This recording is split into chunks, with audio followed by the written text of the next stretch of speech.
The cold wind screamed like a living thing. Jason Ward pulled his heavy coat tighter and pushed through the blizzard. Snow whipped his face, sharp as knives.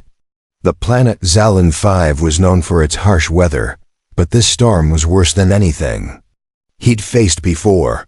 His radio crackled uselessly. No contact with the rest of his crew for over an hour. He was alone, his boots crunched through deep snow.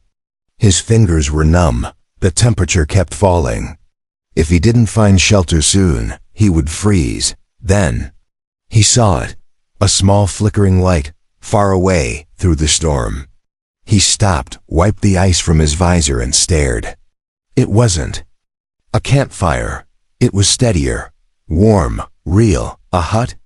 Jason moved toward it, stumbling through the snow. The storm tried to stop him, but he pushed on. Closer now. The hut was built into a snowy hill. Smooth walls, alien stone. One small window glowed orange from inside. Smoke rose from a thin chimney. Someone was in there. He knocked once. No answer. He knocked again, harder this time. Finally the door creaked. Open.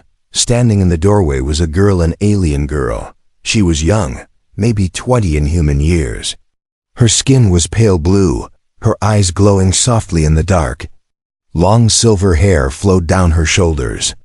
She wore strange robes made of fur and woven fibers, and she was beautiful.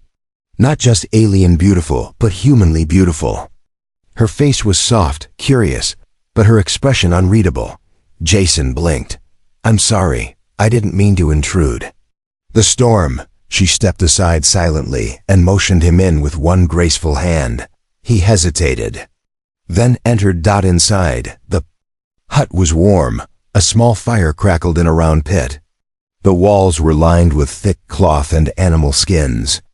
There was no furniture, except one old wooden chair near the fire and some handmade baskets stacked in the corner. The alien girl closed the door behind him. "Thank you," Jason said, shivering. She nodded slowly. "You are not from here." Her voice was soft, like the snow outside. "I'm human, Jason. My ship landed far from here. Got separated from my team." She tilted her head. "You are cold. Sit by the fire." Jason obeyed.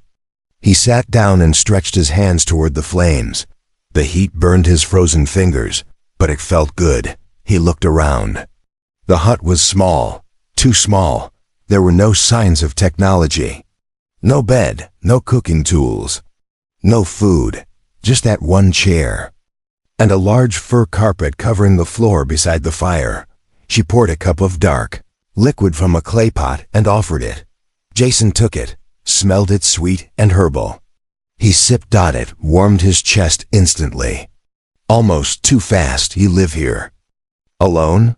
he asked. She sat cross-legged on the fur rug, hands resting on her knees. "Yes," Jason frowned. "This far out?"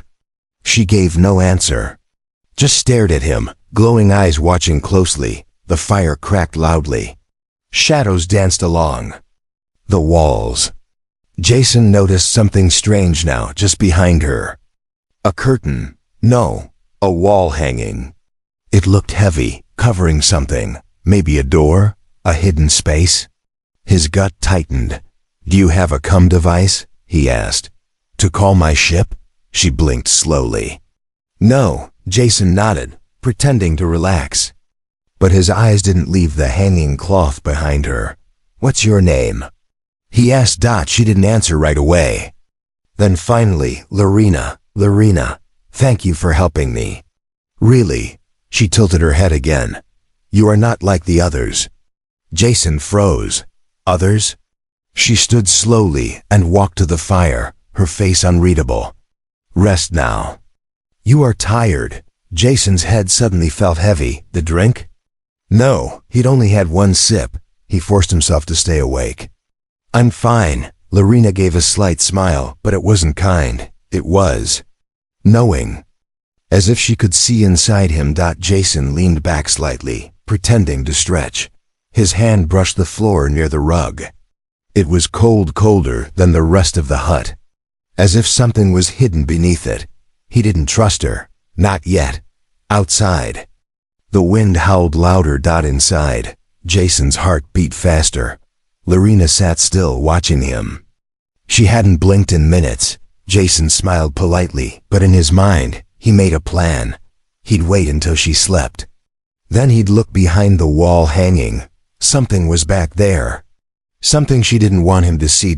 And whatever it was, it might explain why she was really out here, alone, or not alone. Jason didn't sleep that night. He pretended to lay on the fur rug near the fire, back to the alien girl, but he never truly closed both eyes. His hand rested near the makeshift knife he kept in his boot. Lir single quotes. Anna had offered him warmth, kindness, but something felt wrong. Every time he shifted slightly, he could feel it. Her gaze. She was still sitting by the fire, not moving, not speaking, just staring at him with those glowing eyes. Hours passed. The fire burned low. Jason waited until the flames had died into soft red coals. Then slowly, quietly, he opened one eye. She was gone. He sat up, silent as snow. Looked around. The hut was dim, cold creeping in. The clay cup sat untouched beside the fire pit. His eyes shifted to the thick hanging cloth near the wall. The one he'd suspected hid something. It was moving, only slightly, as if air was coming from behind it. He stood, careful not to make a sound. The floor creaked just once. He reached for the cloth, then froze. A voice behind him. "You shouldn't go there." Jason turned fast. Lorena stood in the doorway, holding a long black stick. It wasn't metal. It looked grown, like a piece of living wood, but its tip pulsed with blue light. "What is that?" he asked. "Protection," she said softly. "From who?" She stepped closer. "You think I'm strange. I see it in your face. But you came to my door." "I didn't have a choice." "No," she said. "But now you do." Jason didn't move. "What's behind the curtain?" She lowered the stick slightly. "Old things, memories. Some doors should stay closed." "That's not an answer." She walked past him slowly and touched the cloth with her hand. "This world eats memories. That's why I hide them." Jason stared at her back. "You said you were alone." "I am." "Then why does it sound like someone breathing back there?" She didn't turn around. "You are tired. Maybe your ears hear things." Jason didn't believe her, but he also didn't know how far to push. "Not yet." He walked back toward the rug and sat down. Lorena came beside him and handed him another drink. "You still shake." Jason looked at the cup, then at her. "What's in it?" "Roots, warmth, dreams." "Dreams?" She nodded. "You carry nightmares." Jason didn't respond. Lorena reached out suddenly and touched his chest right above his heart. Her hand was warm, too warm. "I can feel it," she whispered. Pain, deep, buried. Jason grabbed her wrist, gently, but firmly. "Don't." She pulled back, eyes wide, but not in fear. In curiosity. "You're stronger than the others." Jason's grip tightened. "What others?" She leaned closer. "The ones who came before you." Now his heart beat faster. "How many?" She didn't answer, only smiled. Jason stood. "You're playing games." "No," she said. "I'm protecting something." He stared at her. "What?" She turned away again, and for the first time, her voice trembled. "The only part of me that's still pure." That caught Jason off guard. For a second, she didn't look dangerous. She looked broken. He sat back down cautiously. "Then help me understand." Silence stretched. Finally she said, "I wasn't born like you. I wasn't even made for this world. I was created by both." "Both what?" "Human and alien," she whispered. "And both sides want me gone." Jason blinked. "You're half human?" Lorena nodded slowly. Jason didn't know whether to believe her, but something in her eyes changed. For the first time, she looked afraid. Then a sound broke the silence. From behind the cloth, 3 slow thumps, like footsteps. Or someone. Trying to knock. Jason jumped up. What was that? Lorena stepped between him and the curtain. Don't go back there, she said sharply. You're not ready. I wasn't ready for any of this, Jason replied. He moved toward the cloth again. She didn't stop him this time, but as he reached for it, something slammed against the wall behind it. Hard. Jason stumbled back. From the other side, a voice croaked in broken English. Double quotes, H-human. Help. Jason's blood ran cold. He turned to Lorena. You said you were alone. I am, she said, voice shaking now. That thing isn't what you think. Jason pointed his knife at her. Step aside. Now. Lorena's eyes glowed brighter. If you open that door, you'll regret it. Forever. Jason's hand shook as he reached for the curtain. The voice behind it was weak, broken, but human. Human. Help me. Lorena didn't move. She just watched him, silent, tense. Her glowing eyes weren't pleading this time. They were warning. Jason pulled the curtain aside. Behind it was a narrow doorway, stone steps spiraling down into cold darkness. No lights. Just the sound of soft breathing and slow, desperate movement below. Jason looked at her one last time. I have to see, he said. Lorena whispered. If you go down, you won't see me the same again. Jason gritted his teeth and stepped into the stairwell. The stone steps creaked under his boots. The cold hit him instantly, sharp and unnatural. As he descended, a damp, heavy air wrapped around him like a wet blanket. The breathing grew louder and more ragged. Then he reached the bottom. A single dim light pulsed in the corner of the underground room. And chained to the far wall arms, bound above his head, barely conscious, was a human man. Dirty, thin, pale skin torn from frostbite. Jason rushed over. Hey, can you hear me? The man groaned. His cracked lips moved. She tricked me too. Jason looked around for something to cut the bindings. Who are you? How long have you been here? The man coughed hard. Pilot. Survey. Team, months ago. She said she was alone. Jason froze. The man's eyes opened. Don't trust her. Jason knelt beside him. Why is she keeping you here? She's not what she looks like. Footsteps echoed above. Jason turned to the stairwell. Lear. Anna was coming down. Slowly, gracefully, holding a soft light in her hand. I told you not to come, she said. Jason stood between her and the prisoner. Why is there a human chained in your basement? She looked at the man sadly. He was going to die in the snow. I saved him by chaining him to a wall. She stepped closer. He lied. He tried to take something from me. Something I didn't offer. Jason narrowed his eyes. And what's that? Lorena stopped 2 steps from the floor. My blood. Jason blinked. What? She looked at the man. Tell him. The prisoner groaned. She's hybrid. Her blood reacts to human DNA. She said I could help her, but she didn't say how. Jason's heart pounded. What do you mean? She used me. Took blood, but it wasn't enough. She said I wasn't strong enough. Then locked me here. Jason looked back at Lir single quotes Anna. She looked calm. He begged to help me, but he was too weak. Jason pointed. You should have let him go. He would have told others, and they would have come to take me. Jason stepped forward. Then why not kill him? Her eyes glowed brighter. Because I'm not like them. For a moment, the room went quiet. Then Lorena whispered, but maybe you are strong enough. Jason stepped back. What does that mean? She held out a small glass vial filled with glowing silver fluid. I need 1 drop of your blood. Just 1. Jason stared at it. What does it do? It saves me, she said. Or ends me. The man on the wall coughed again. Don't. She's lying. Jason looked at the prisoner, then back at her. Something inside him twisted. Her eyes didn't look evil. They looked desperate. Jason held his hand out. Unchain him, now. Lorena didn't move. Jason raised his voice.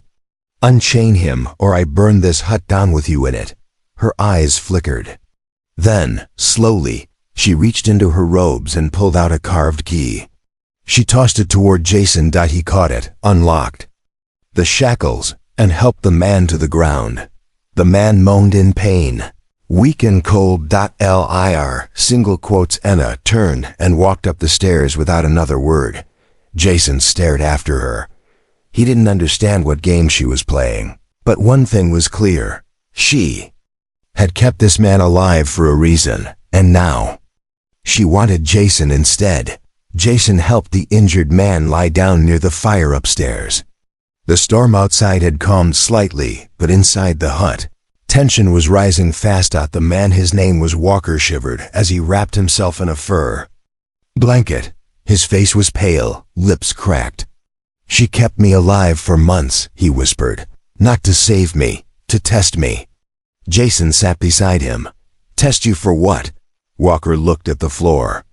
She didn't want food. She didn't want company. She wanted something only a few humans have. Strong blood, she says. Something to unlock whatever's inside her. Jason's stomach turned. She said she was half human. She said a lot of things. Before Jason could reply, the door creaked open. Lorena stood in the doorway, but this time she had changed. She had removed her outer robe. Beneath it, strange silver lines ran across her skin like glowing veins. Her eyes weren't just glowing, they were pulsing, reacting to something. Jason stood quickly, blocking Walker. You said you wanted help. You kept someone locked up and scared. That's not how you get it. I had no choice, she said softly. And now, I don't have time. Jason gritted his teeth. Why? What's happening? She stepped closer. My blood is unstable. I'm changing faster now. My body is rejecting itself. If I don't stabilize it soon, I'll die. Walker coughed behind him. Let her. She's dangerous. Lorena ignored him. She looked at Jason. But your blood, I can feel it. You're different, Jason frowned. You sound like a scientist mixing chemicals. She nodded slowly. That's what I am. Jason was caught off guard. What? She sat down by the fire, folding her hands in her lap. I was grown in a lab on the moons of Koresh. Designed by a council of alien scientists, I was made to bridge both worlds, human and alien. A test subject, a weapon. Jason's heart pounded. I escaped. She continued. Killed 2 of them to get out. I came here to hide. But this planet, it breaks me. The cold, the silence, the loneliness. I was dying until humans came, and I saw a chance, Walker grunted. She doesn't need your blood. She needs your will, something spiritual. She feeds off it. Jason stayed quiet. Lorena looked at him. I'm not asking you to give your life, just a chance. 1 drop, if it works. I'll leave this world. I'll disappear. You'll never see me again. Jason looked at her glowing skin. And if it doesn't work? Then I die, she said simply. He studied her eyes. They didn't look evil. They looked scared, honest. Like a person begging for her life, but without screaming. Still, his gut told him something was missing. Jason walked to the wall where he'd seen the hidden door earlier. He opened it fully now. Inside were drawings. Hundreds of them. All hand-drawn. In charcoal and strange ink. Most showed humans, some screaming, some laughing, some embracing Lorena.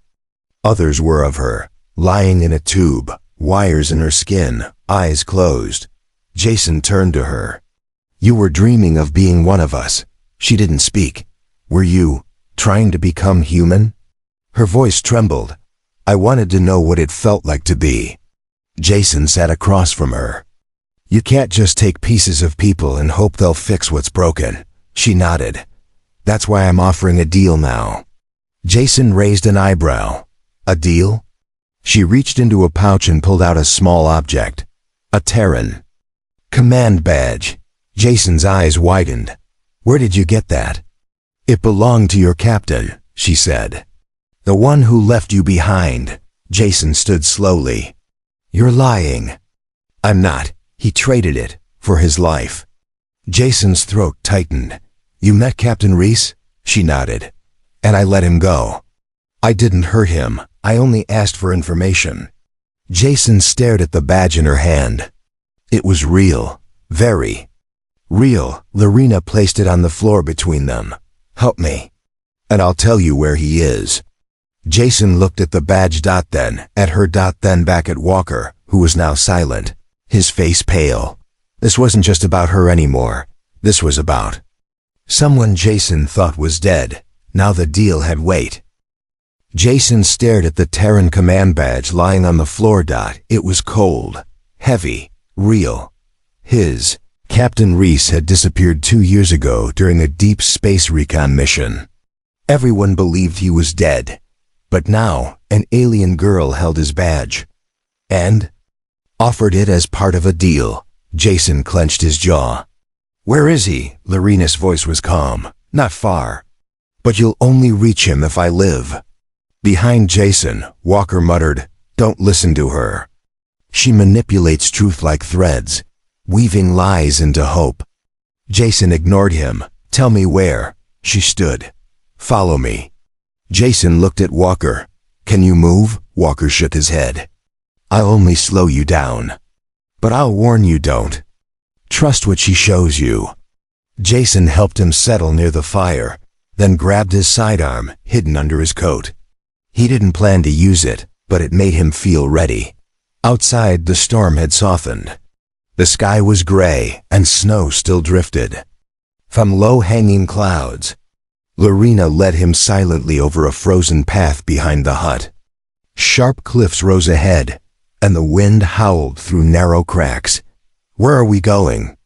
Jason asked. To where the truth sleeps, she answered. They reached a frozen rock face. It looked like solid stone until Lorena placed her palm. On a circular carving, the stone shimmered and slowly pulled back, revealing a narrow tunnel of glowing ice. Jason stepped in cautiously. The temperature dropped instantly.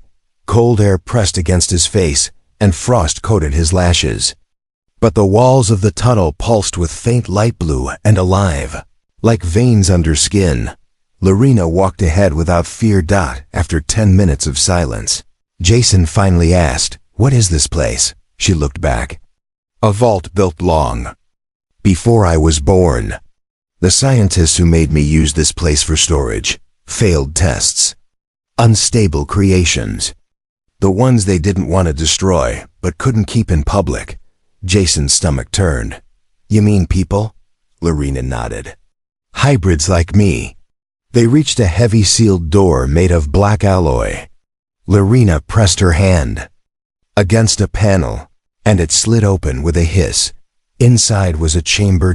Cold. Silent. In the center was a tall glass tube filled with glowing blue fluid. A human figure floated inside. Jason stepped closer and froze. The man inside looked like him, exactly. Like him. Same build. Same scar above the right brow. Same birthmark on the neck. Jason staggered back. What the hell is this? Lorena spoke softly. Your captain left you more than his badge. He left you this. Jason shook his head. That's not me. No, she agreed. It's a clone, a near-perfect one. Created by mixing your genetic file from the Terran registry with something else. Jason stared in horror. With your DNA? Lorena looked down. Yes, Jason grabbed her arm. Why would he do that? He wanted peace, she said. He thought combining the best of both species could create understanding. But the others, the scientists, the council, they saw it as betrayal. When they found out, they tried to erase everything.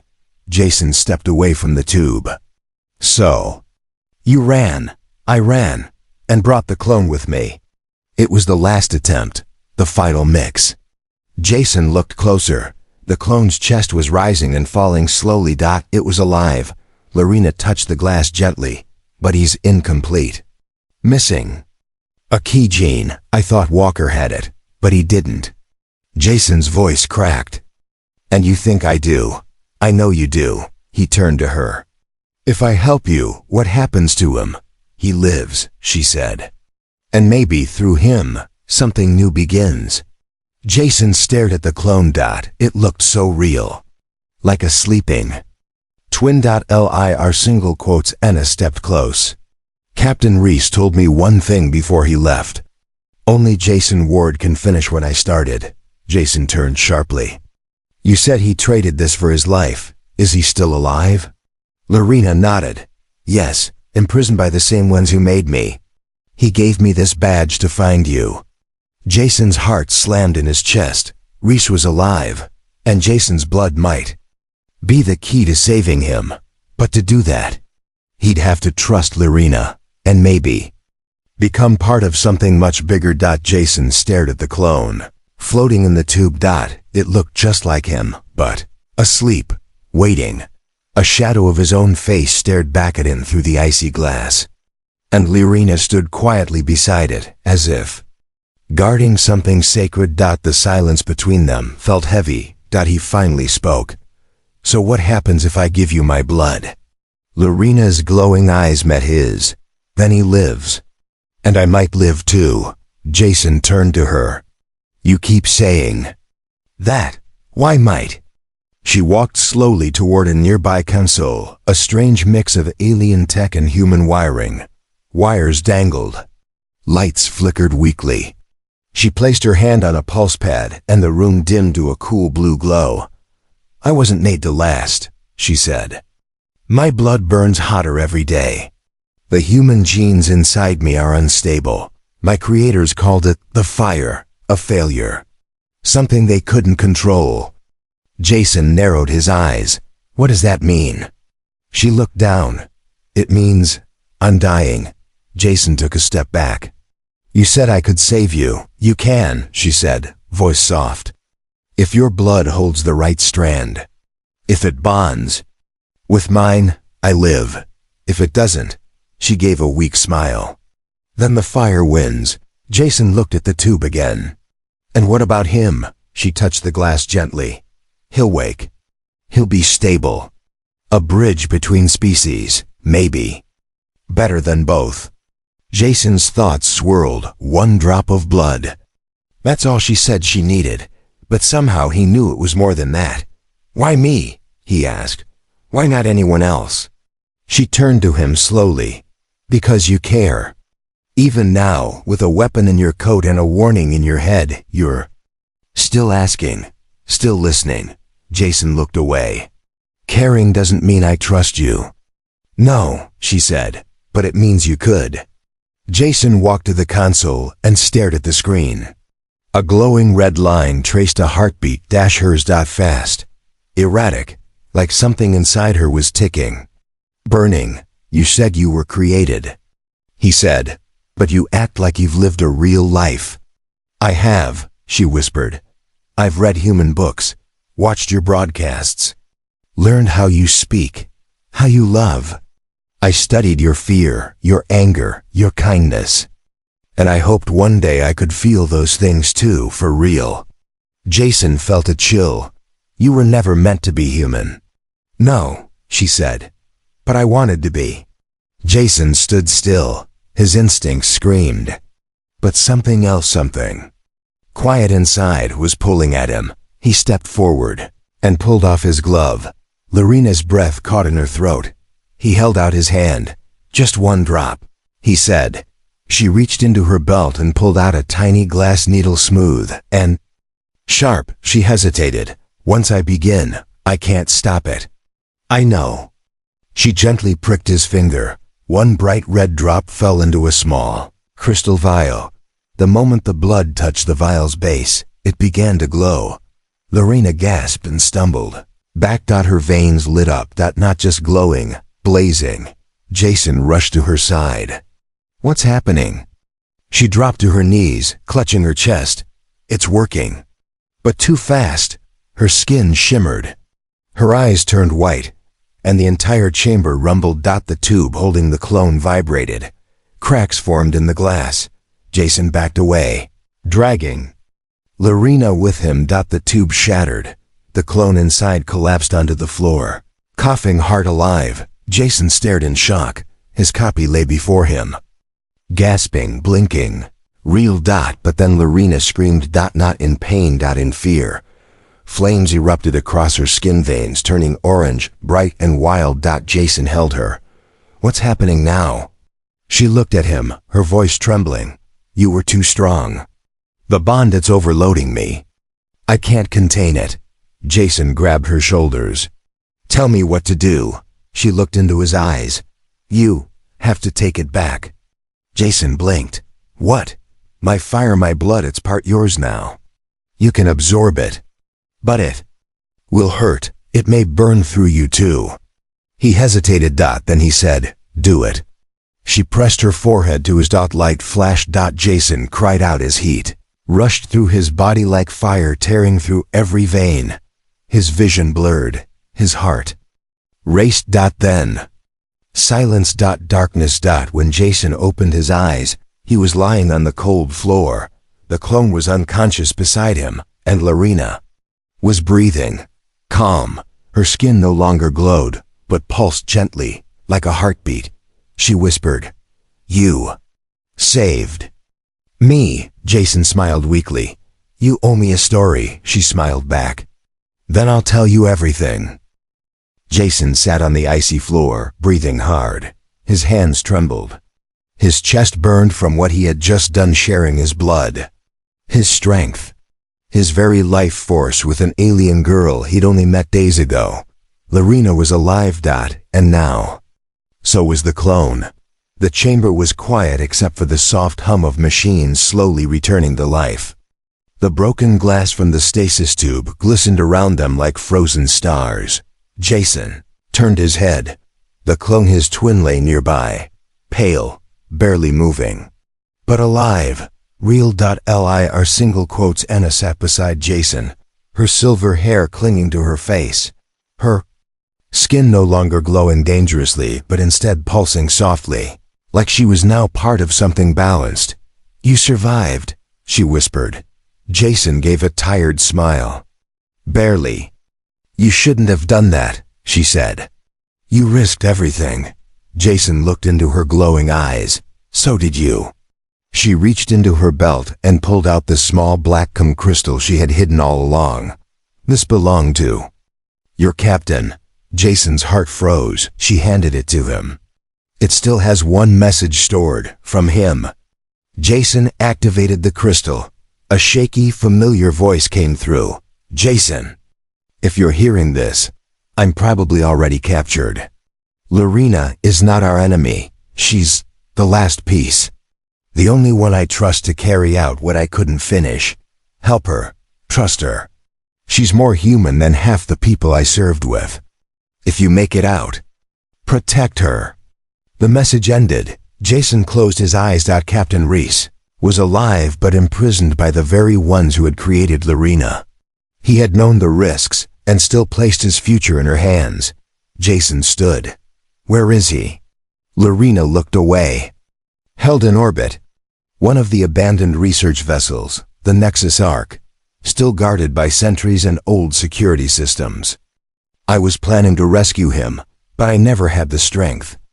Jason walked to a nearby crate where old gear was stored. Inside was a compact weapon, human-made. His eyes lit up. We do it together, he said. Lorena stood. Even after everything? He nodded. If he trusted you, then I can too. Suddenly, a voice croaked from behind them. The clone Dotted sat up, blinking slowly. Who am I? Jason stepped closer. You single quotes read me, but different. The clone looked at Lorena.